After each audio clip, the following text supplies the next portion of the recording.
Hello dear students, आज हम distance और डिस्प्लेसमेंट के बारे में पढ़ने वाले हैं। डिस्टेंस क्या होती है और डिस्प्लेसमेंट क्या होती है उसके बारे में पढ़ेंगे। तो देखो एक इलस्ट्रेशन करते हैं। मान लीजिए आपके पास दो पॉइंट हैं, एक पॉइंट ए है और दूसरा पॉइंट बी है। अब आप सोचिए कि how many paths are there between A and B. अगर आपसे ये क्वेश्चन पूछ लिया जाए ए की और बी के बीच में टोटल कितने पाथ्स हैं, तो आपका क्या जवाब रहेगा? कितने पाथ हो सकते हैं? आप ड्रॉ करने की कोशिश करो।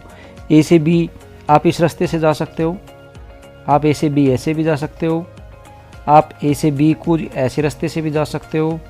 ए से बी का आपका के पास कोई ये रास्ता भी हो सकता है, और इन सभी में ए से बी के लिए एक स्ट्रेट रास्ता ये भी हो सकता है। ए से बी का कोई ऐसा रास्ता भी हो सकता है। इसका मतलब हुआ कि ए और बी के बीच में नंबर ऑफ पाथ्स हो सकते हैं, कोई फिक्स पाथ नहीं है। कितने पाथ हो सकते हैं? तो इसका आंसर आप क्या लिखोगे? इनफाइनाइट। कोई फिक्स नहीं है कि कितने पाथ होंगे, इनफाइनाइट पाथ हो सकते हैं। इन सभी में आप क्या देख रहे हो? ए और बी के बीच में ये जो रेड लाइन है, ए और बी के बीच में रेड लाइन है, ये शॉर्टेस्ट डिस्टेंस है। ये क्या है? ये शॉर्टेस्ट है। और ये जो शॉर्टेस्ट डिस्टेंस है ना, इसको नाम दिया गया है डिस्प्लेसमेंट। क्या नाम दिया गया? इसको नाम दिया गया डिस्प्लेसमेंट। तो what is the displacement? Displacement यहां से आपको डेफिनेशन पता चली। मैं डेफिनेशन लिखता हूं डिस्प्लेसमेंट की अब, कि डिस्प्लेसमेंट क्या है। तो डिस्प्लेसमेंट है it is the shortest path between two points, that is initial and final point। दो पॉइंट जो हैं, एक पॉइंट है उसको इनिशियल बोलेंगे और दूसरे पॉइंट को हम क्या बोलेंगे? फाइनल। इनिशियल पॉइंट कौन सा है? जैसे यहाँ मैंने ए को इनिशियल बोल दिया, जहाँ से आप स्टार्ट करते हो वो इनिशियल है, और जहाँ पे रोकोगे वो क्या है? फाइनल है। तो ये तो हो गया डिस्प्लेसमेंट। तो इस पॉइंट को बहुत ही क्लियर कर लो कि जब भी दो पॉइंट्स हैं आपके पास, जैसे तीन पॉइंट को मैं करता हूँ, कोई ऑब्जेक्ट ए से चल के जाता है बी के ऊपर, बी से चल के जाता है सी के ऊपर, आपसे पूछा जाए डिस्प्लेसमेंट क्या है, तो इसका जो इनिशियल पॉइंट है वो कौन है? ए है। A is the initial point and C is the final point. तो अभी आपने डिस्प्लेसमेंट पढ़ लिया कि इनिशियल और फाइनल के बीच का शॉर्टेस्ट डिस्टेंस। तो शॉर्टेस्ट डिस्टेंस कौन है? इनिशियल और फाइनल के बीच का। This is the shortest distance. तो this is the displacement. Okay, तो यहाँ पे डिस्प्लेसमेंट कौन है? इस केस में AC इज द डिस्प्लेसमेंट। अब बात बची किसकी? डिस्टेंस की। अब डिस्टेंस क्या होती है? तब देखो, इस शॉर्टेस्ट के अलावा जितने भी पाथ हैं, इस शॉर्टेस्ट डिस्टेंस के अलावा जितने भी पाथ हैं, उन सभी को हम क्या बोलते हैं? डिस्टेंस बोलते हैं। तो what is the distance? Distance की अगर आपको डेफिनेशन लिखनी हो डिस्टेंस, तो डिस्टेंस क्या होती है? डिस्टेंस क्या होती है? It is the actual length of the path. Actual length of the path. Path की जो भी एक्चुअल लेंथ है उसको हम क्या बोलते हैं? डिस्टेंस बोलते हैं। ठीक है, यानी मूविंग ऑब्जेक्ट जो भी पाथ कवर करेगा उसकी जो भी एक्चुअल लेंथ है उसको हम बोलेंगे डिस्टेंस। इस केस में ये जो केस हमारे पास है, ये जो केस है, इस केस में आपके पास डिस्टेंस क्या होगी? तो यहाँ से आप क्या देखते हो? ए से हम गए थे बी के ऊपर और बी से हम गए थे किधर? सी के ऊपर। तो एक्चुअल जो पाथ लेंथ यहाँ पे डिस्टेंस है वो है A B plus B C. ठीक है, यहाँ से कुछ पॉइंट्स हैं डिस्टेंस को डिस्प्लेसमेंट के बारे में नोट करने वाले, वो आप समझिए। अब जैसे ये है आपके पास, ये ए पॉइंट था, फिर ये बी पॉइंट हुआ और ये सी पॉइंट हुआ। यहाँ से आप क्लियरली देख पा रहे हो कि ये जो डिस्टेंस है ए बी सी, ये ए सी जो डिस्प्लेसमेंट है उससे क्या है? बड़ी है। तो पहला पॉइंट हम ये लिख सकते हैं कि जो डिस्टेंस होती है, क्या होती है? डिस्टेंस, वो ग्रेटर देन क्या होती है? डिस्प्लेसमेंट से होती है। Distance is greater than displacement. ठीक है, अब इसी का आप एक सिचुएशन और इमेजिन कीजिए कि ये आपके पास इनिशियल पॉइंट है और ये फाइनल पॉइंट है। ऑब्जेक्ट मूव करता है ऐसे स्ट्रेट लाइन के अंदर। स्ट्रेट लाइन मोशन है। कैसा मोशन है? Straight line. Straight line motion है। तो स्ट्रेट लाइन मोशन में तो ऑब्जेक्ट स्ट्रेट लाइन में चलता है। इस केस में आप क्या देख रहे हो, इस केस में जो डिस्टेंस है ना वो कौन है, ए टू सी, क्योंकि एक्चुअल पाथ लेंथ यही है, और क्योंकि स्ट्रेट है तो शॉर्टेस्ट भी यही ए टू सी है, शॉर्टेस्ट भी कौन है, ए टू सी है। इसका मतलब ये हुआ कि इस केस में डिस्टेंस जो है वो किसके बराबर है, वो बराबर है डिस्प्लेसमेंट के बराबर। तो इन दोनों का कंक्लूजन क्या निकला, हम ये लिख सकते हैं इन दोनों से कि जो डिस्टेंस होती है वो ग्रेटर देन और इक्वल टू डिस्प्लेसमेंट होती है। डिस्टेंस जो होती है वो ग्रेटर देन और इक्वल टू क्या होती है, डिस्प्लेसमेंट होती है। इक्वल टू कब होगी, जब स्ट्रेट लाइन मोशन होगा, अदरवाइज क्या होगी, ग्रेटर। बट इसका जो अगर आप वो करना चाहो कि डिस्प्लेसमेंट के बारे में पूछ ले, तो डिस्प्लेसमेंट है ना, यहां से हम इसको रिवर्स करें तो ऐसे ही लिख सकते हैं कि जो डिस्प्लेसमेंट है वो can't be greater than distance. ये आपको अच्छे से समझ में आ गया होगा कि डिस्प्लेसमेंट कभी भी डिस्टेंस से बड़ा नहीं हो सकता। ठीक है, ये बराबर और छोटा हो सकता है, बड़ा कभी भी नहीं हो सकता। ठीक है, अब इसका दूसरा डिफरेंस का पॉइंट समझते हैं। स्ट्रेट लाइन मोशन ले लेता हूं मैं, दूसरा डिफरेंस समझेंगे। मान लीजिए ये ए से चल के ऑब्जेक्ट चला गया बी पॉइंट के ऊपर, और बी से चल के वापस आ गया सी पॉइंट के ऊपर। ए से किधर चला गया, बी पे, बी से कहाँ पे आ गया, सी पे, और सी से वापस किधर आ गया, ए के ऊपर आ गया। अब देखो, अब आप डिस्टेंस के बारे में सोचो। सबसे पहले आपसे पूछा जाए कि डिस्टेंस कितनी है।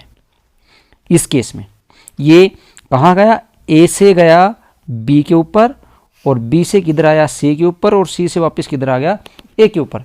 तो इस केस में क्या हुआ, डिस्टेंस कितनी हुई, डिस्टेंस हुई ए से गया बी के ऊपर, यानी हो गया ए बी, बी से फिर किधर आया, बी से आया सी की तरफ, तो प्लस कितना हो गया बी सी, और सी से किधर आया ए के ऊपर, तो प्लस कितना हो गया C A B plus B C plus C A, that is equal to क्या लिख सकते हैं, B C plus C A further किसके बराबर है, ए बी के बराबर है।